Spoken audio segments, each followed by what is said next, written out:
नमस्कार दोस्तों, इस वीडियो में आप सभी का बहुत बहुत स्वागत है। पेश है आज की कहानी सुबह का भूला। हम वही बन जाते हैं जैसे माहौल में रहते हैं, या यूं कहें जैसा हम बनना चाहते हैं, ये ज्यादा उपयुक्त होगा। कई बार कोई परिस्थिति के आगे हथियार डाल देता है और फिर अपने जीवन में हुई घटनाओं के लिए इन स्थितियों को दोषी ठहराता रहता है, जबकि कोई दूसरा उन विकट परिस्थिति से जूझकर अपना चरित्र निर्माण खुद करता है। दिया, रानी और पूजा, यही नाम थे इन तीनों सहेलियों के। बहुत पक्की दोस्ती थी, तीनों आपस में शुरू से संग संग पड़ी थीं, खेली थी और बड़ी थी। रूप, रंग, आदतों में भिन्न होते हुए भी तीन शरीर एक जान थी जैसे। क्लास 1 से 12 तक, फिर कॉलेज में साथ रहीं। धीरे धीरे तीनों का साथ छूटता गया। सबसे पहले दिया की शादी हो गई किसी बैंक अधिकारी के साथ। वो खुश या नाखुश हो, ऐसा कुछ ऑप्शन ही नहीं था उसके पास। घर में उसके डिक्टेटर पापा जैसा कहते थे, सबको सिर झुका के मानना ही होता था। पढ़ी लिखी कवि हृदय लड़की से किसी ने पूछना भी जरूरी न समझा कि वो क्या चाहती है। उसने भी चुपचाप सिर झुका के पिता की आज्ञा मान ली थी और फिर खुद को हवाले कर दिया था समय और हालातों के आगे। वो एक रूढ़िवादी परिवार की बड़ी बहू बनी जिसके सिर से पल्लू सरकना अपराध माना जाता था। सबको खिलाकर खाना, पति से केवल रात को सोते हुए बिस्तर पर मुलाकात होना और बिना सवाल जवाब किए जो मिला है उसे अपनी नियति मान लेना ही उसका प्रथम कर्तव्य बन चुका था। दूसरी तरह रानी थी, शुरू से ही शौक मिजाज, सुंदरता की जीती जागती मूरत सी चुलबुली, मधुर गायिका और नृत्यांगना। उसका बचपन से सपना था कि बड़े होकर रुपहले पर्दे पर सबको दिखूंगी, और जी जान से उसने अपने सपने को पूरा भी किया। घर के सब बंधन तोड़ के वो फिल्म नगरी भाग गई थी और अब एक सफल अभिनेत्री भी थी। बहुत उतार चढ़ाव देख लिए थे दुनिया में और अब काफी समझ चुकी थी। बाकी रही तीसरी पूजा, अपने नाम के अनुरूप थोड़ी भावुक, हृदय पर धुन की पक्की। भले ही घर की परिस्थिति अनुमति नहीं दे रही थी, पर वो जिद और हिम्मत से जुटी रही और अब DRDO में प्रसिद्ध साइंटिस्ट थी। तीनों ही अपनी दुनिया में व्यस्त और मस्त थीं कि एक विशेष अवसर पर तीनों मिल गईं। जातक पक्षी को स्वाति नक्षत्र की बूंद पाकर जो मजा मिलता हो, वो आनंद वो तीनों पा गईं। बहुत देर तक एक दूसरे के गले लिपटी, सुख दुख की बातों का कुछ ऐसा दौर चला कि उनकी आंखें छलछला आईं। अरे रानी, तू तो बड़ी प्रसिद्ध हो गई है, हमें लगा था कि शायद पहचानेगी भी नहीं, पर एक बात है, तू बदली नहीं बिल्कुल भी, दिया ने कहा। इस पर रानी ने कहा, हाय, दिल तोड़ दिया जानेमन, तुम्हें भूलने का मतलब है खुद को भूलना। तुम दोनों तो मेरी जान हो। दोनों की बातें सुनकर पूजा बोली, किसी को असली जिंदगी में भी जान बनाया कि नहीं तूने?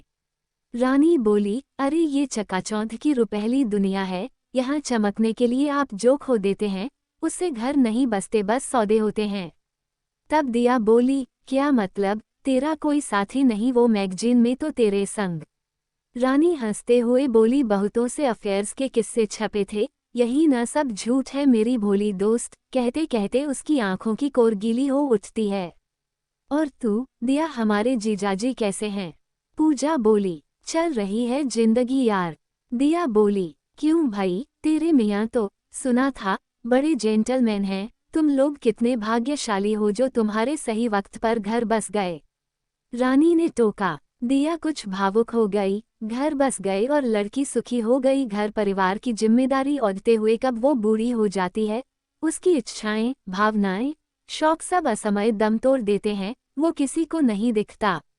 तू मेरी दादी को तरह बात कर रही है अब। तब पूजा बोली, ऐसा क्यों कह रही है? अब तो समय और सोच बदल रही है, लोगों को देखो समाज में महिलाओं के लिए कितने अच्छे काम हो रहे हैं।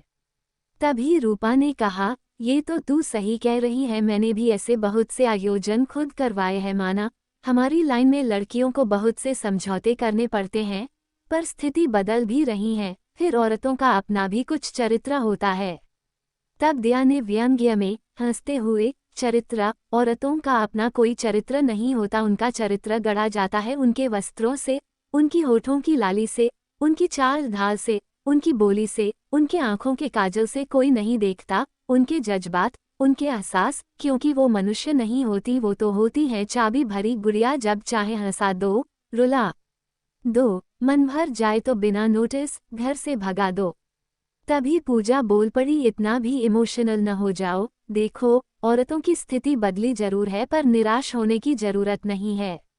वो बोलती गई, मेरे पति मेरा पूरा सहयोग सम्मान करते हैं, इसलिए मैं ऐसी बातें कह रही हूँ। बात वो नहीं है, दरअसल हमें खुद अपने बारे में सोचना शुरू करना होगा। दोनों ध्यान से उसकी बातें सुनने लगी। वो कह रही थी, ज्यादातर लड़कियां शादी के वक्त घर गृहस्थी में इतना व्यस्त हो जाती हैं कि अपनी पहचान ही भूल जाती हैं।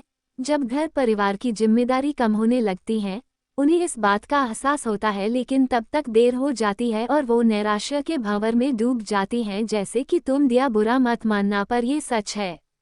तुम्हें शुरू से अपने शौक को जिंदा रखने के लिए कुछ करना चाहिए था।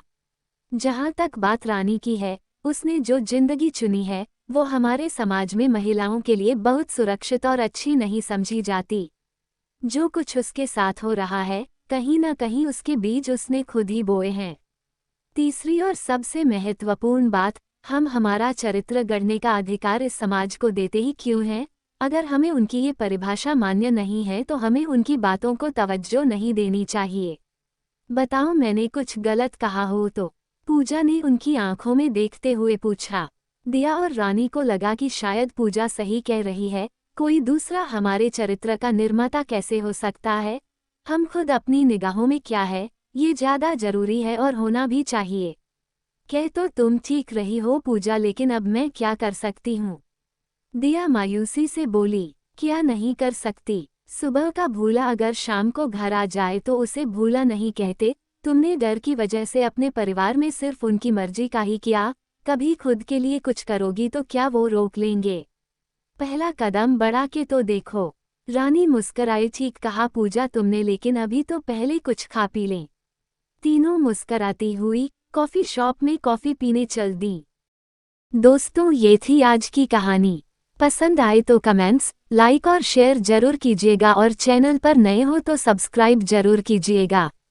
तो मिलते हैं एक नई कहानी के साथ। चैनल पर बने रहने के लिए बहुत बहुत धन्यवाद।